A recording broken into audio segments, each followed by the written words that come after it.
Good evening to Anilizanyo ku Junction ogambo che joli jesinzidde okuba ng'otulaba bannange essanyu ppitirivu tuli basanyufu we are happy accomplished testimony after testimony olunaku lwali tusazeewo n'okusalawo tubalambuze tuli in one of our studios abalaba connected that's Monday to Friday omukyala Sheila Dia mwebaza abeerawo nnyo n'abalaga what connections ennyimba ez'enjawulo n'abeerawo n'abasanyusa olunaku n'oba ng'olutambuza well ne Junction team tusazeewo olwakino edda as we celebrate 6 years of Salt Media banaye mukama nga tuva wala well I would like to gladly say I'm one of the pioneers. I've been around, I've seen it all, Netanika Radio, no mchada yariwo. Netanika Radio. And yeah, I think this is time for me to testify. It's okay, right? Yeah, no problem. I had a job. Then my dad calls me, Nanga, Pavin. Yes, Daddy. Rashito Jako, I would like to honestly say it was my first time to come this side. Nenzija. Nenkola kumbe boss wange ali mu corridor. Okay, someone told me, I don't know, people be having their own different stories. Nagamba, she is the one. You people, I did not go for any interview. I did not do any voice training. It was for me, from God. It was natural. Exactly. And he gave me a chance. Omanyi omuntu akuwa chance nga talina na kyakumanyi. He doesn't owe you anything. Well, that is what my boss did for me. He gave me a chance to begin with Salt up to today. And I thank God for it. Yeah. Salt yakukuzizza. Enkuzizza gwe nachandi. Wafunira n'ekyamagero ky'omwami. Nefuna omwami. Nofuna yara. Nefuna omwana. Exactly. Salt is part of my. Salt is definitely part of my life journey. Like there's a footprint. Or a heart print, as some people like to say. Like something that is printed in my heart that will never go away because there are so many things I've gotten from here, connections, friends, you know, life journey and experience as well. Job for life, eh? Exactly. Job for life. Yes. Twebaza abawagizi baffe. Tulina abantu abalanze naffe emyaka gino gyonna. Yes. Tulina abantu abatwagadde. Tulina abantu abayimiridde naffe. Bayimiridde ne House of Prayer. Bayimiridde ne Salt. Yeah. Babaddewo nnyo. Kakati no I have so many memories. That's why I'm even smiling non-stop. No, I'm not going to cry. But like, I So remember really when I was grateful. younger, and then I used to do the gang before I got married. And then it was, we used to stand like,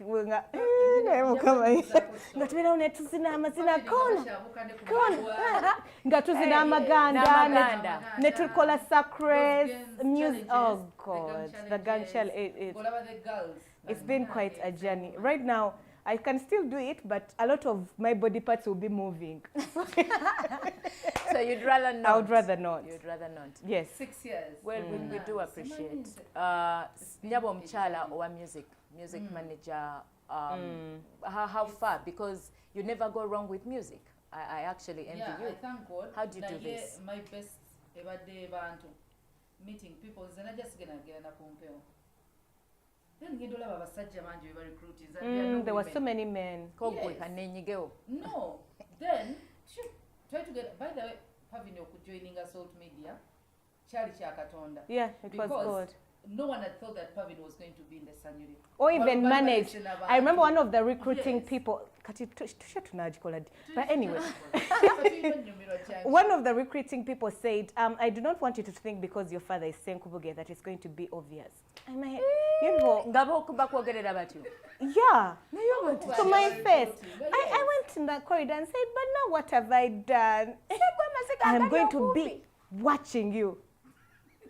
Yeah, I was watched, but I didn't disappoint. But the thing is, let me tell you, you have your own talent. Yeah.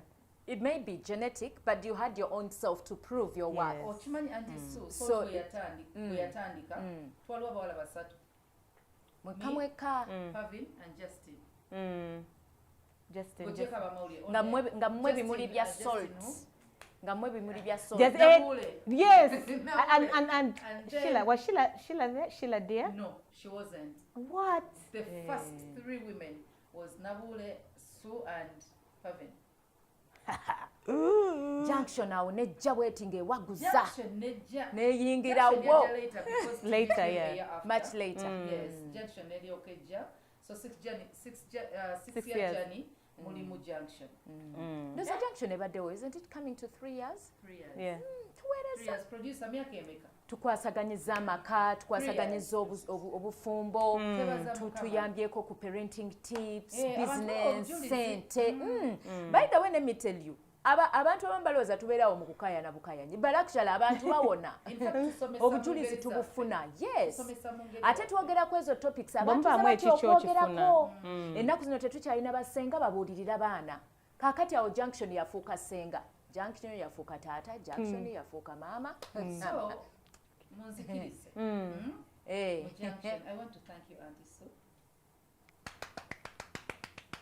Twagala For joining Salt Media. handshake. A colleague, then a sister. Aww. Nze gwe mwebaza bya ddala. Banange, it's my And moment. this is so dramatic. Yes. Kakati nze tetule munneebaza mbu nno. Anti soyagala omwana. Bannange. Then, allow me to thank Pavin. Pavin Tulina ate mwasazeewo tukikole. Mwasazeewo tukikole. Producer. Pavin omanyi nti akuze.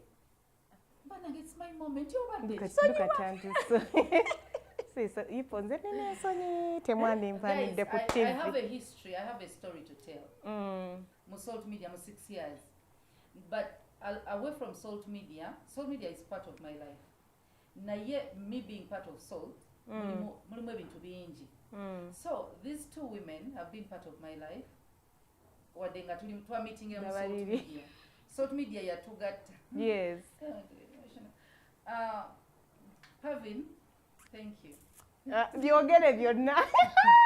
Njagala mumpaane. Bamanyi okumba simanyi kaaba because I control myself. I will control myself. Ndi mu kutoba naye maama. Nzijukira when you joined Salt. Nga tetwogera but I knew this girl. In fact when nakulaba wali otudde ku reception yaffe kati ensonda aloka yembe watula news desk but yes. You sat there. So when I walked in and saw her, nibagamba oh finally at least there is someone I can talk to. Why kubanga balenzi bali mukazi munnange and then naina akava ku radio ya luzungu nga Pavin alinga yizo tegera mu kubulamu obwo oluzungu. Nze bwe najja okukola interview. Wekoza senti nali simanyi Luganda nali ndumanyi naye nga wali nali manyidde okubeera n'abantu. Olabye ow'oluzungu munno. Then she was free with people. Nga yakabayingiramu naye ngaali free. Because abalenzi baali they were bullies. Abalenzi baali bullies. Ate nga balengera ebimyula. Nembeera producer we. Yes. Owa gang. Nembeera producer we until when she left the gang. Yeah. That is, you have a history. So, yes. It's so much. I was her producer. Then, tetwali friends then. I was a producer. Nga muli ku mulimu. Yeah, then we became friends. So mu friendship eyo she became a sister. We used to envy you. And so there is a lot.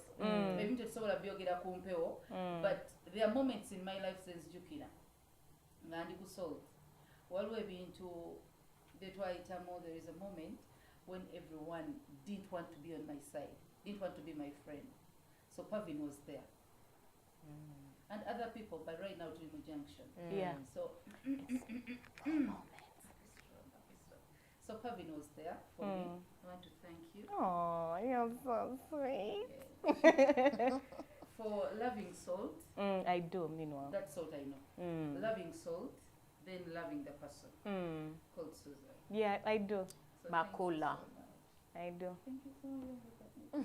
Mbadde mulinzi at least atonyeziga nga bwe gasembera bwe gaddayo bwe gasembera atoba aranye nago ate omanye ezziga lyeriisa eddene anti likulukuta mangu likulukuta mangu. But I appreciate you. It's been a journey.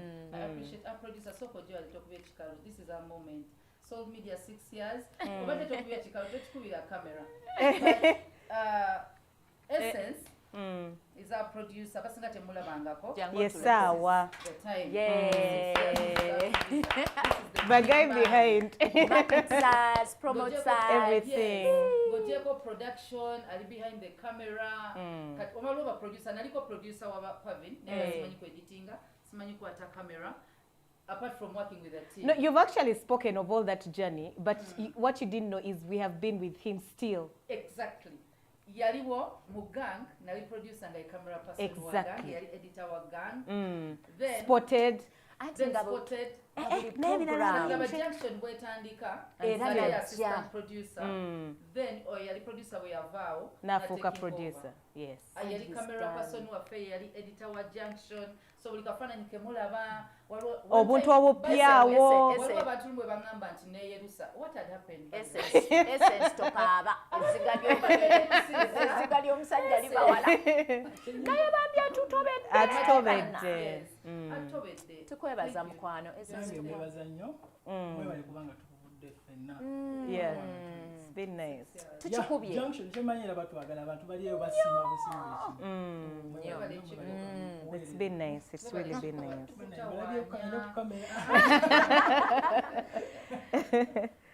But well, it's been a good journey. Thank God. It has been a good journey. God has been good. Actually, when najja okola interview batwali abantu nga bisatu bwe bayita abaagala okusoma amawulire g'omu Luganda nenvayo nengagezaako bwe bagamba amawulire g'Oluzungu nenvayo neera nengagezaako ne baba kakati ate abaagala obwa presentation nenvayo nengagezaako kati abantu nganganga naye gwe for you you're already famous. Don't cheapen yourself lwaki otula mu abo nava ku CBS nali ku CBS nabalayo emyaka 7 nga sikumokolamu naye nga nombuulirira osanga nga ngenda okufuluma ssebo nga bakasitoma baninze naye nga mbayita nako nga balinze omukazi omuwanvu omunene nedda naye naawe bambi nno nedda munnange kati nno nensooka ndowooza nti eninja kusigalayo ku radio ku CBS eno mbuno mbeere ku TV musumba n'angamba maama wenna tukwagala wenna tulina radio tulina TV ne balyoka banga nkole proposal eya project dengendo okola show nakola kitabo kiramba anti abantu abasoma ebitabo ne babimalayo nedda kugamba nze ndowooza byonna birina okuggwayo to prove you know naye twebaza mukama bali baagala abantu 6 naye ne bagendanga batutema naye paka lwe baatuuka era ku 6 ne batuuka ne ku 3 nga kwendi naye omanye yali omu ku bantu abaali ba interviewinga makula nga kuba eriiso n'ogamba oba kati njogedde kituufu oba kikyamu oba nkoze ntya akati ate nga baali nabo ku ttiimu bamala mutunuulira nga bw'akoonamu ng'omanya oyiseewo bw'atakoonamu nga waliwo obuzibu wamankwebaza okukoonamu oba kuba nali walinnya no teri linnya anti Sue you are special kasita in fact mami Senkubuge bwe yakulaba nga tonnakola interview n'agamba try her out nga temunaloza ku bantu tumugamba tumusoosa nga ate si yasooseewo kijja kulabika nga already abasazeewo mami Senkubuge owange yennyini bwe yakulaba bwati then another woman was Pachoto.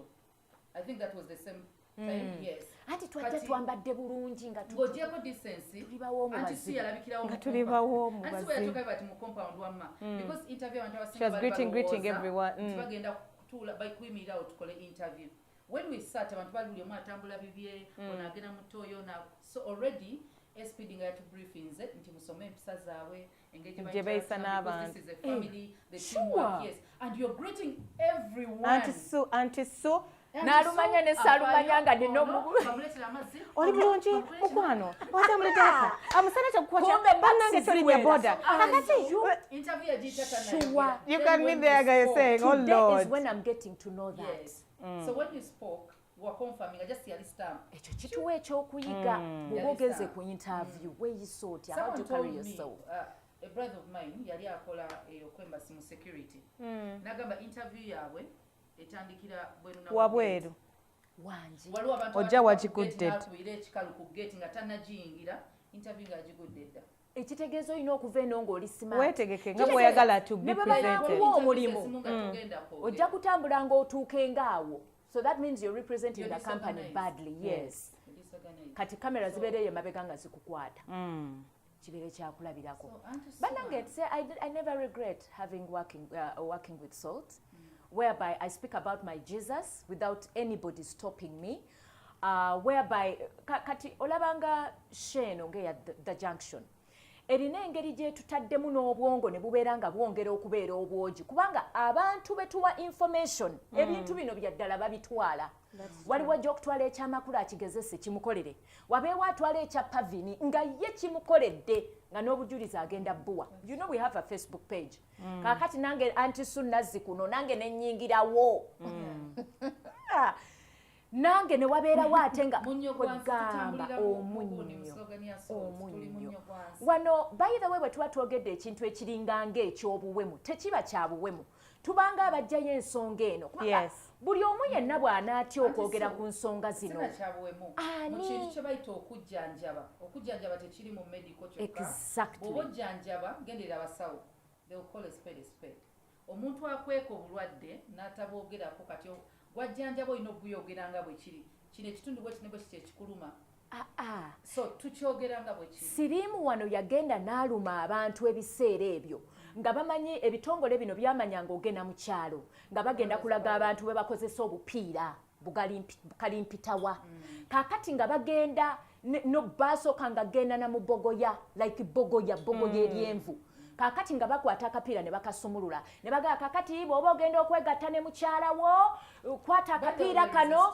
okambaze nga bambaza mu bogoya nkugambye abasajja baagula bogoya mu katale tewasigala ng'ayambaza bogoya n'amussa wali ku kitanda waneeno n'akola ki n'atambuza ensonga sirimu n'akwata abantu paka lwe baagenda ne babajjiza ddala ssemusajja ne bamubajja mu kiti kati nga bamuteeka bati ku mmeeza ne balaba naye mwenoono mumulaba kati ono yoye gwe kaakati yambaza yambaza kati ne bambaza kati abantu naga banange twafadda so every time you try to say something that isn't it ogenda kukyamya abantu tambula n'okumanya omanye nti nze nali sinaba kujja wano nga nkuwuliriza sanyu lyo nga mbawuliriza ne ngaba naye bano baserebu nze ndibalabako ddi nga simanyi tino nange ndi serebu kanyumirwa naye osomeseza eggwanga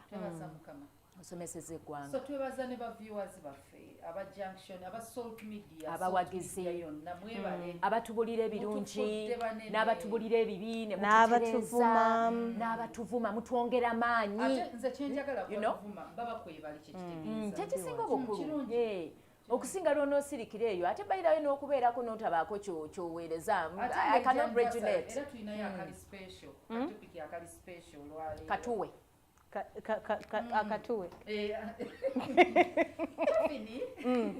okay twabadde tulowooza ku kintu you know these days abantu balowooza tukiretanga bwe kiri kati tugenda kyambaza nga nisuba agambye tugenda kibajja tukyambaza balowooza to get sexual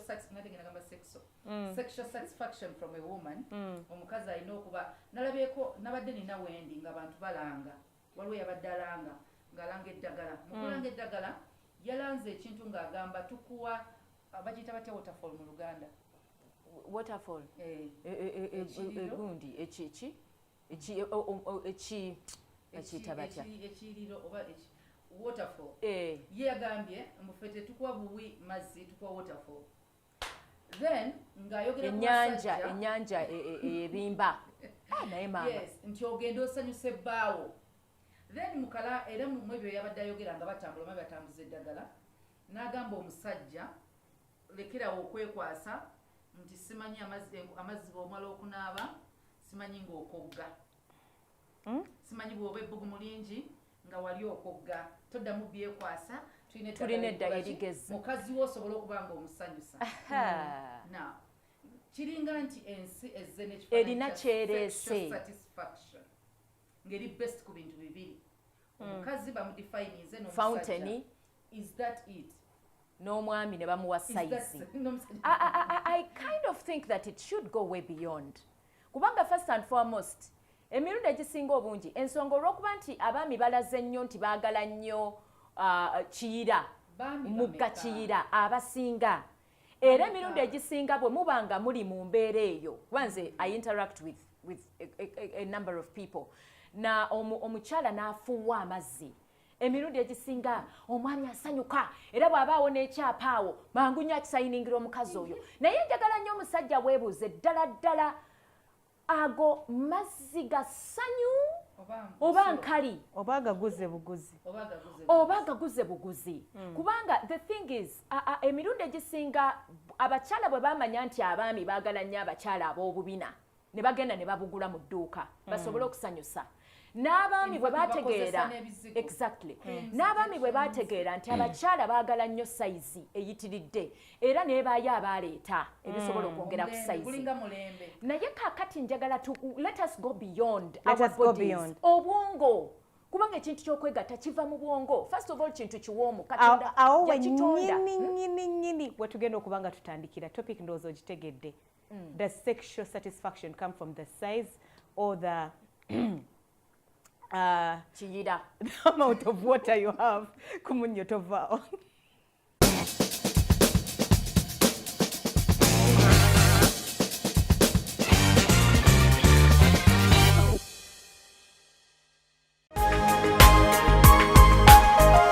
Soul Television Femunyo.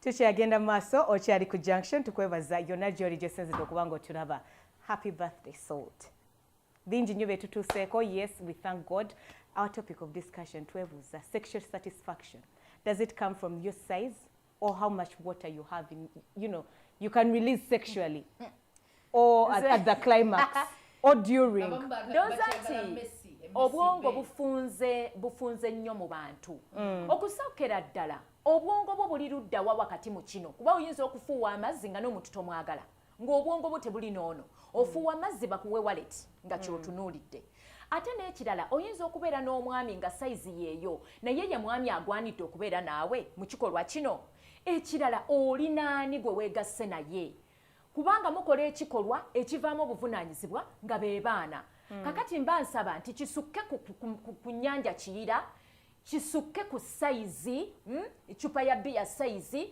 kigende ku buvunaanyizibwa nti what happens after that act are you not going to regret sex is about fun pleasure Before we even go there, I need Auntie so wano wabadde annyonnyola abadde agamba nti when a woman has satisfaction. Auntie Sue, you earlier said that when a woman has so much water, as I'm going to use my terms that I understand. No problem.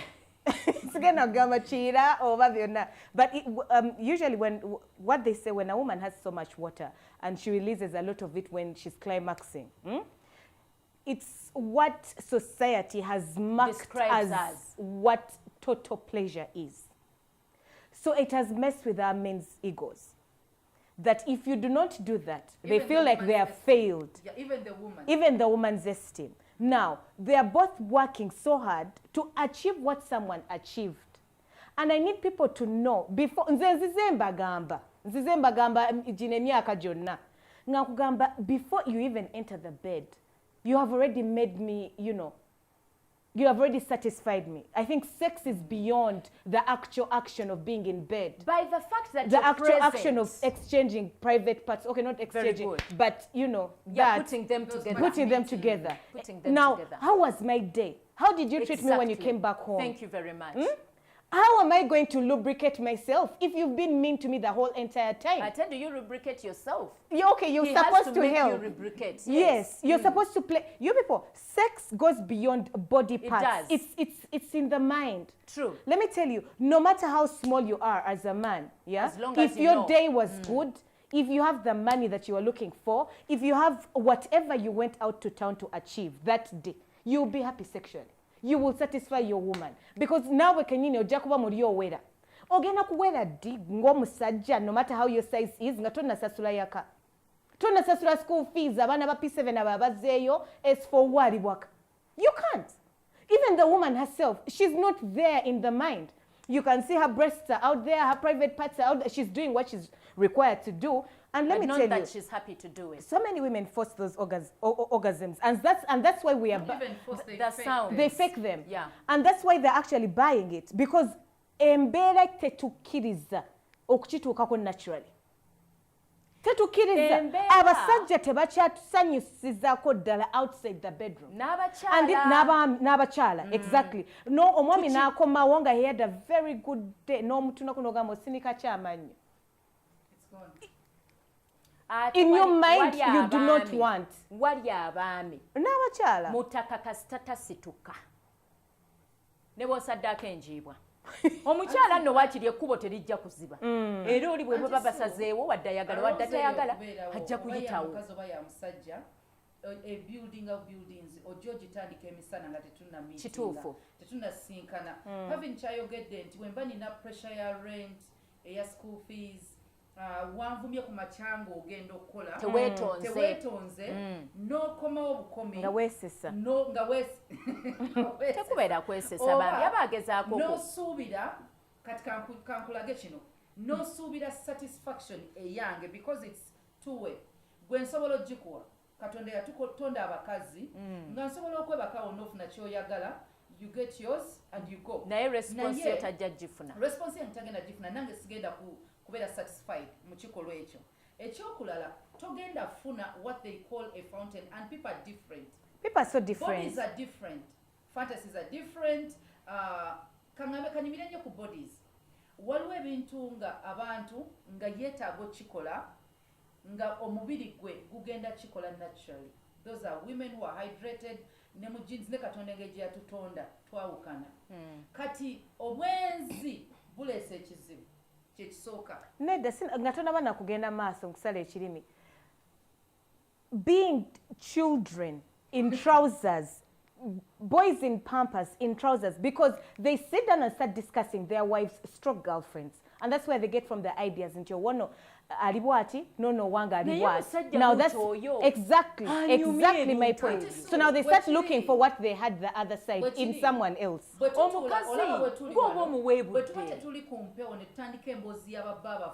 In bed. Anti so bawange chali nature pavin chali no so kati ngenda kutwala ekifaananyi kya bbaawo mu mutwe gwange nsobola okukusibwa eri side now sigenda kukusibwa I want because kyonyumiriza sikirabangako sikifunanga nja kujja nkinoonye wa bbaawo ate waliwo okunyumiza nga nnimba exactly because that's yes waliwo okunyumiza nga nnimba nga njagala kwejubisa nti kyabaddewo nalabye movie nalabye waliwo abalabi ba porn kati abasajja kyalabye eri najja n'anyumya ajja n'akinyumya naye akiteeka mu kifaananyi nti mukazi we yakikola exactly now ono n'agenda akisubire mu mukazi we remember the other movie bayinza okuba bagizanyidde 7 months or 9 months or a year buli kimu baki-actinga buli kimu bakinducinga tewali nakyo tekiriwo tewali feelings attached nti oli asobola okuhavinga orgasm mu minute gy'olabye ku TV nga bakikoledde emyezi 9 naye ekiri nakyo kyekino stress gwambadde naye olunaku lwonna. And what people do not know out there is bodies are totally different. There are those that will give you the river nail, and there are those that are naturally creamers. Yes. I think as a woman you'll be understanding. You're naturally a creamer. You will never Ogena big will have you're just going to give yourself cervical cancer and so many other problems. But you are naturally a creamer, and that's how God made you. No matter how much you hydrate, that's it. That is what God did for you. Makula, ogambye nti bw'wabeerawo stress apana kombya. Ebiseera bino stress nga wa buli lunaku anti gw'okyusa embeera kakati banno banaalinda paka abakazi bonna Katonda yabakola nga bali lubricated. Naturally. But it has to be enticed. No. Lubrication eyebaayo. Kaba katono bajja kulubuka. Kati akatono Katonda yakakola nga kakuyamba. Okutandikirwako kugamba ye reception. Yes. Kati kino kyonna kyogamba nti ekiri sexual. Ekivudde mu pleasure. Ekyaddala. Kigenda pleasure tesobola kujja nga wabaddewo stress. Anti so. tosobola nga bonna obeera ku mulimu nani mutuule mugonjoola ebizibu byammwe anti kyetubagamba that if your woman is not giving you that you hear somewhere else, something is wrong. Ate waliwo ne Pavin kyayogedde kyolina omanya nti bodies are different. Yeah.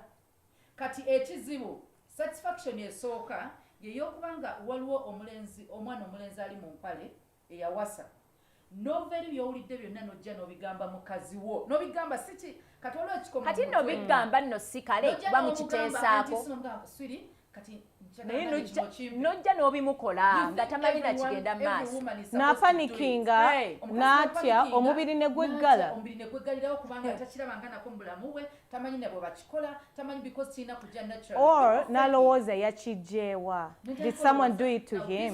Will never get satisfaction. Bodies being different I think should not be an excuse. It is. Waliwo ebika by'emmere bye tulya ebituyambako. Buli mukazi yenna asobola okukamula omubiri gwe n'ajjamu omubisi ogusobola okutambuza omuzannyo ogwo. Yes. Naye olyaki abantu abasinga abakyala tebanywa mazzi. Just okunywa obunywa amazzi. Anti now kiyambako omubiri guno okubisiwala guno okubeera chubby kitegeeza waliwo by'olya lya ku watermelon nywa ku mazzi. Anti so tewali aganye. What I told people is you can do all that. No, si no obwongo kati tudde ku bodies because ogambye bodies shouldn't be an excuse. You can drink all the water, bingi nnyo bebajjanga bakugamba, and they are all very good and very nutritious era naawe ng'omuntu bikuyamba. But when it comes to climaxing, we all do it differently. Oshitegera, that there are those that will cream, it won't be little, but it just, and there are those who squat. Now squatting can't be expected from all women. Not all women can. Auntie, exactly. Now there are men who expect again. Nakugambe lwaki tonywa ku mazzi. Munasi kuno wabangayo squatting. Tetumanya tetwabalingizanga. Kubanga nga basobola okubaawo ne bafutambuza obufumbo. Ate tewalinga abasajja basiru banyumya ku bakyala baabwe. Ebifaananyi ebyobuseego waliwo ebintu ebizze tewalinga pornography tewalinga intermarriages like experimenting of different kinds of women and tribes and everything. Exactly. Anti so pornography aina kyaleese waliwo system ezze to destroy marriages and it's the plan of the devil. Nti bwe mulaba buli lwolaba osuubira. When you cheat kyangu nnyo okucomparinga bodde waka. It is the same thing anti muna ddala ng'eri onyumiddwa movie nga temuli mwasquat is impossible tekiriyo kati omusajja ekifaananyi ekyo akireeta n'akijja mu firimu n'alowooza reality oba emboozi munne gyamunyumiza n'alowooza mukazi we naye bw'alina okubeera they are different. Now at the end of the day twagala ki? What's your goal? What is sexual pleasure? What's pleasure? Kubanga twali tulabye abatasquatinga naye nga they satisfy their partners very well. Twali tulabye abatamira Viagra naye nga gusa omulimu. Twali tulabye abatalina chupa za bia size naye nga amanyi okuzanyisa omuntu we natuka kuki ku ntiko. Olaba nti ebintu bino ebya poni bye bireesemu n'olulimi n'abaana abato abasajja ng'onyumya you keep talking about it. Why would you even say kintu kyakyama kyobola batwekweka nga tukikola lwaki okiteeka ku mwanjo? Exactly. The question was what is sexual pleasure? And to me, you're going to pleasure me even before we get to bed. Exactly. For me, that is what sexual pleasure is. I need to be content. I need to be happy. You need to be helpful. Or you know, kubanga ori muyonjo or fira yodala. You're going to give me money when I want it. You're going like so it turns you on, eh? Yeah, it's just a turn. It's a switch that is just turned on. Oshitegera ogenda tuko walinga toli wakwegayirira akina watermelon ebyo tuzze tubirya. It should be part of the diet. Abantu banjawulo munayinza okubanga ate ye sikyaliko oba naye waliwo okubanga omuntu sikyaliko naye nga goba okitandika waliwo ebintu ebimu nga tulina obikola fenna like love, to laugh, to smile, to appreciate. Anti so omusajja nga akusiima kuba kafaananyi nga muva waka novawo ng'omusajja wakusiimye the way you look, the way you smell, n'ogenda ku mulimu ng'ekyo kikuli mu mutwe taapu z'amazzi zitabuti emisana n'akuweereza ka message nagamba you look beautiful this morning. I can't wait to see you again. anti Sue Chikuteeka mu muudu. Ne baba ku mulimu bakuvumye. Smiling away.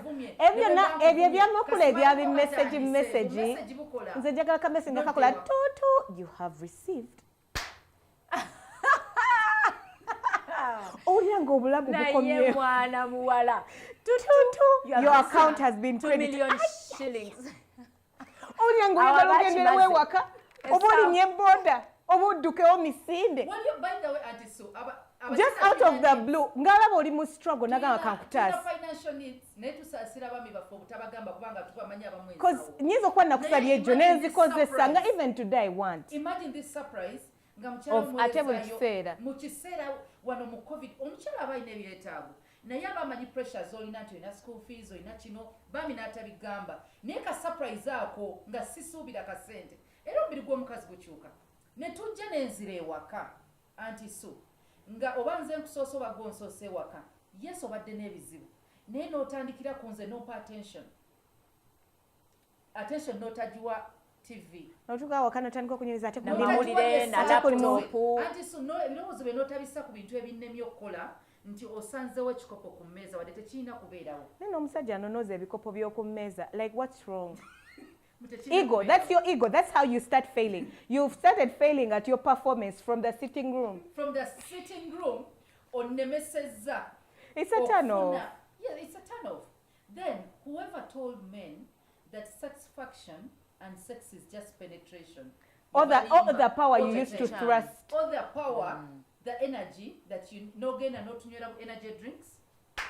Nobakola tebubabiza mitima wowe nokola exercise no lowers and that's pleasure no sibwe chini kuliko ebirala ebijjirako though it's not bad to do exercise yeah exercise simbi kubanga don't work hard work smart it works in bed or in pleasure naye n'ekirala kambuuze gw'omwami ali awo mukyala wo omanyi obusongezi oba ebifo ebimuwa essanyu omanyi ebifo eby'omumukwatako so that's important. It's very important. I'm always telling men, like when I'm talking to my guy friends, I tell them, women communicate.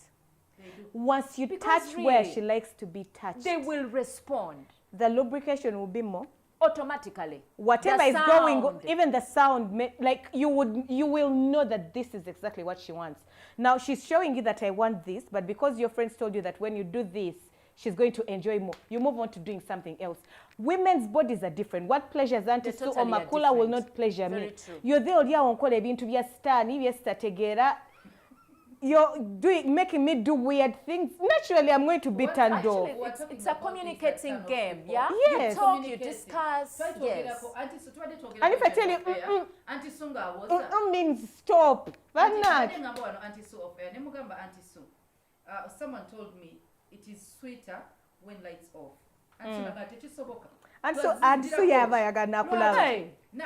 Naddala abaami abaami baffe baagala okulaba ku kintu kati omwami ayinza okuba olina kyoyagala alina okulaba ku nsoma akyali comfortable ne lights off Auntie Sue nga pleasure emu agenda ogijja bw'oba onoonya you can meet halfway. Get mood lighting for the bedroom kubanga kakati nange omwami emirundi egisinga bwe balabako lwebatereeza emirimu lwaki olina okizuula lwaki some women don't waliwo abakyala abamu nga balina insecurities kati insecurities obeera oli mulema kiki it doesn't matter kubanga past relationship yange and so as I told you what you like is not what people like. Let's do a dim at least a dim now so that we strike a balance for you off like off kyoba osooka okuzuula pleasure eyinza okuba nga yandigifunye naye nga turned off by the light actually nga lights zimuteekamu ensonyi segambye nga alina insecurities ng'ate okutunula maaso nawe oyinza okuba nga kyeki ng'olwo mumaze mwenna bbanga ki it doesn't matter ne bwe giba myaka ana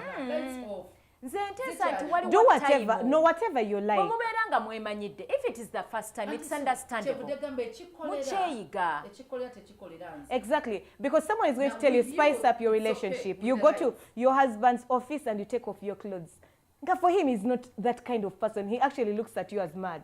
Yes. Oshtegera nga yet there are some people that is it of today my wife obona tukayo mwami namugamba are you mad What if my colleagues walk in? Yes. mu office Hey. Mwezule. Yet there are some people who do it. ekifo kye bakoleramu emirimu ate nammwe ne mugenda ne muleeta Wait, hidden curriculum. Auntie say it's nice. Yes, anywhere. Zino office zonna ezajjula kamera buli wantu wonna waliwo kamera That is Nazikuno. ate waliwo buno busekretary obwegwanyiza abaami bw'ategeera nti waliwo eyayingiddeyo buli kaseera boss Auntie nga tusibirayo Boss. ebweru. So pleasure oba satisfaction eri ku bantu babiri anti so. Zuula kyenjagala true nawe kyoyagala bwe twezuula oyogedde ku bifo. Having said it nti abantu banjawulo bwe bakwata nti si bwe bakwata makulu. Nakakana gamba njagala bwenti. naye munyumyamu If you touch my hair, it's going to fall off. It's a wig. abalala anti nga So bwomukwata that shock is going to take me from 100 to 0. ogenda kusooka omugaye kati sooka onveeko ntereze enviri Let zange me first organize my wig. Etuleko bulungi. Kati olina veina gamba nti musike enviiri. Ebyo ebyokututuga sikanviiri.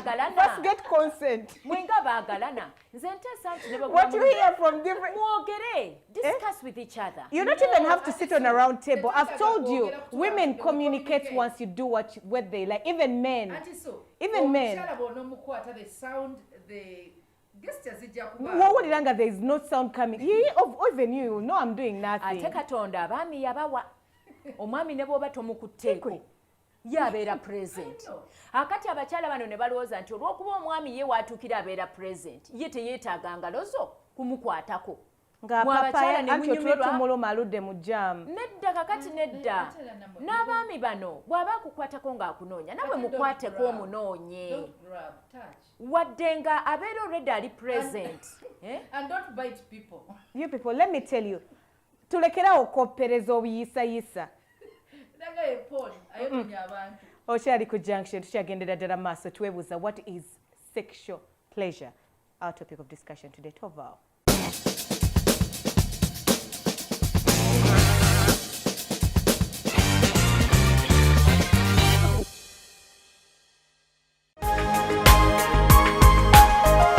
Soul Television, Femunyo.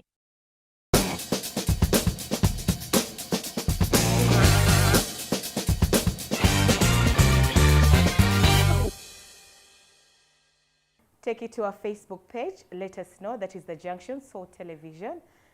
Give us your opinion on what you think sexual pleasure is. Should it be the size, the lubrication, the squatting, the period of time? Because there's some people who take 5 minutes, others 7, others 20. The abnormal ones are 1 hour.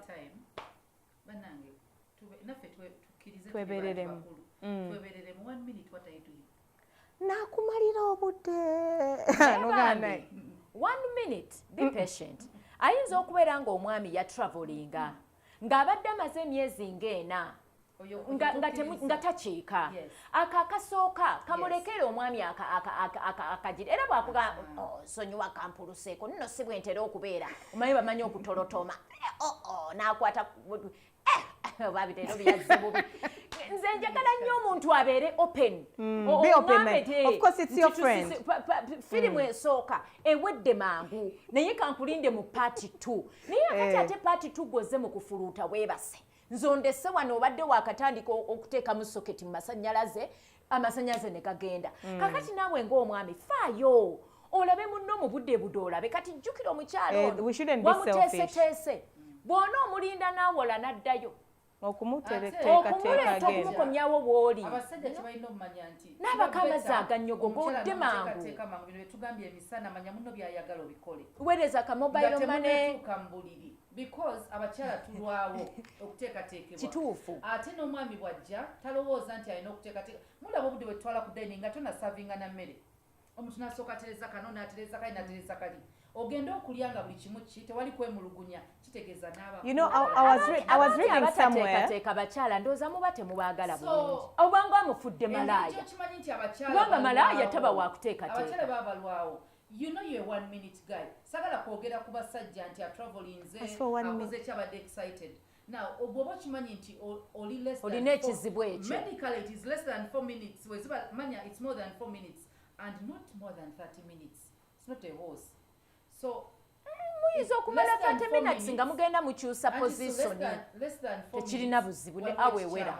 Abasawo bagamba waliwo ekikyamu kati you know you're less than 4 minutes kyokka gwojja ogwa bugwi anti agwa bugya gunankani omuntu ayita mu kiyisa lujja ayagala akiike mangu kati nawe omukyala weekuŋŋaanya obwongo ojje mangu kubanga munna awaniridde mugundi ono tegeera obuzibu bwe kumanya mukyalawo nga bukyali ajje ng'ali ready kye bayita penetration kigenda kuleetera okubeera nga yo 2 minute 1 minute or 3 minutes toyanguwa mangu kwesogga mpuku tokigendako because that place is warm environment yo egenda kuleetera okubanga it is over it is done kwetolabangayo abagira mu lujja wali nga ne mu nnyumba tannayingira naye sagala ntimanye nti okikoze bw'oba okikoze togamba munno kola ebirala by'omukolera nga munna abatakulaba actually makulu oli mutuufu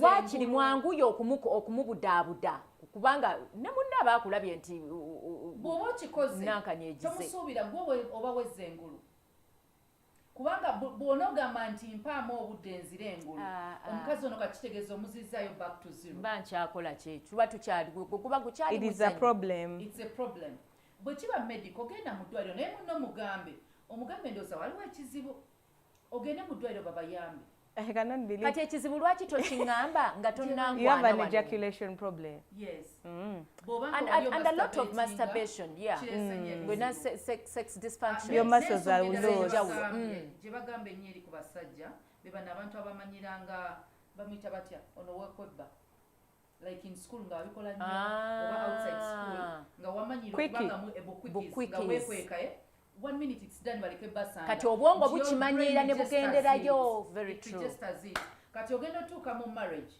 you are a quickie person quickly and we finish anyway abaami abatalina I was reading somewhere on the internet and they said one of the most comforting hugs is a hug from behind. You hug your spouse from behind and you pick them right here. wabanga muwanvu ekimala anti kati nze ngenda mbasaasidde but you can compromise sokoba n'omwala mu sofa set simanyi n'omweyiya no but you can hug omutwe nga gunkomeno asobola okuwa hug anaatuuka ddi omuntu okimanyi wakuva emabega ogifiiringa nnyo kiwoomu kina engeri gye kinyumamu it's more comforting, it's more relaxing. Now whispering something mukutu. Exactly, and then of course women, because they are not used to it, bonochikola the first time, the second time, the third time, but after some time they'll be expecting it, and that warm embrace will, just relieve the stress. So if you can, bana yabami musome ku bitabo. Instead of chewing mulondo balaba wonga bayimiri awakawongezao ngatandisa okweyiya no, these things are naturally given to us by God. Kituufu by the way ekyo kyogamba everything can be done. Habo n'ebyokulya naki is just enyongereza but naturally omubiri kasita obwongo bweteekateeka omubiri gwo gukola kye gulina okukola obutuufu bwakyo naye tubuwa ebintu ebirala nosanga nga muli mu sitting room with your spouse nga wamaze okukola bukimu oba mumaze n'okulya mutuddeawo time eyandibadde yamu ababiri neefuuka y'amawulire neefuuka ya soap neefuuka nga soap gye mulaba sinti eyamba mmwe to bond okuba then nembanga muli mu deal you can cuddle junction yo bagirabe naye You have to bagirabe cuddle.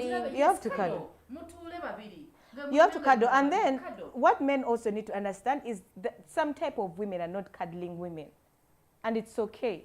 You need to know your ninja. You need to know your wife. Yeah, there are some women who just do not like that extra warmth. Okubera ongo nkwatiridde buli seera. Exactly. No, no, they're there. Anti so kiriza. Kubanga omukyala ajja okugamba ng'alina ensonyi probably ku baana. Omwana bw'ayingira n'ansanga. Oba probably ku mukozi. But when they still love you, saagala kubeera okutuulirirawo tutudde okutonyezeza.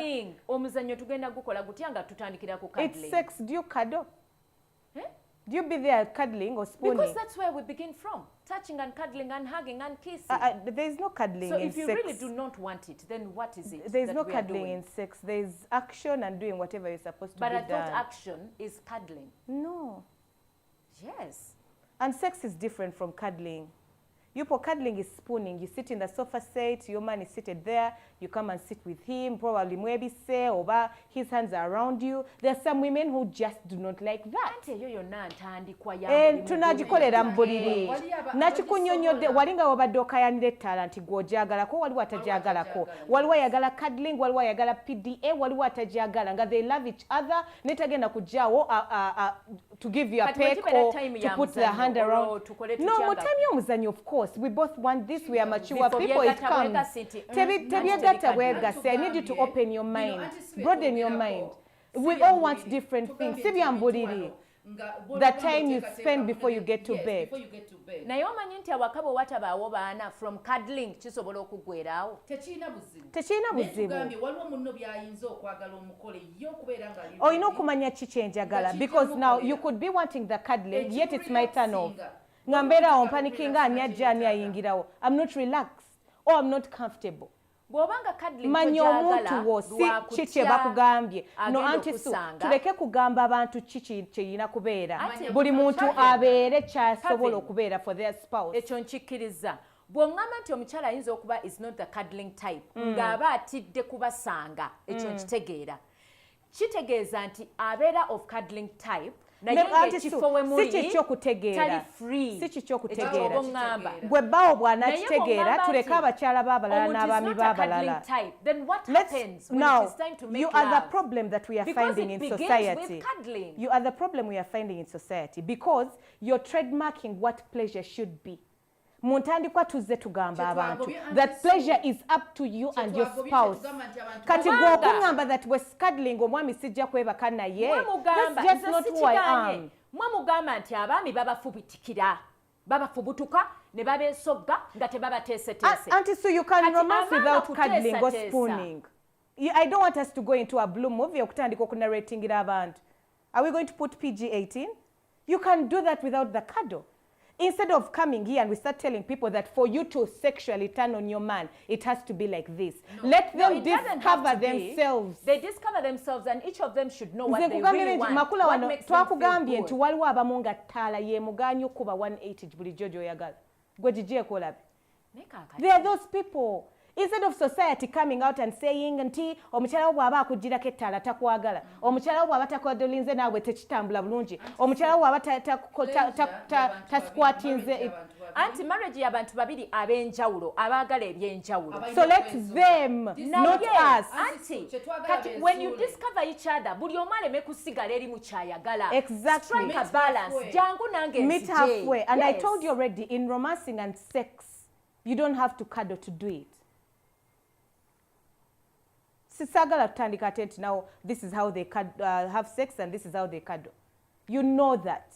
So instead of telling people that the trademark, chiringa kugamba muntu nti oyina okubeera form 6 candidate oba nti watuukako mu senior 6 okwesimbawo kuba member of parliament. That is the law that was set.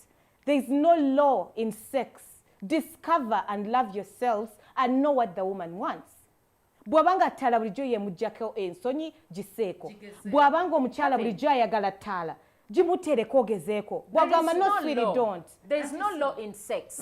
Naye waliwo ebintu ebisaanidde okubaawo. Gwe angaani lwaki olagira abantu kye balina okukola? Kati kambabuulire. Is it your sex? Is it your marriage? Camp example.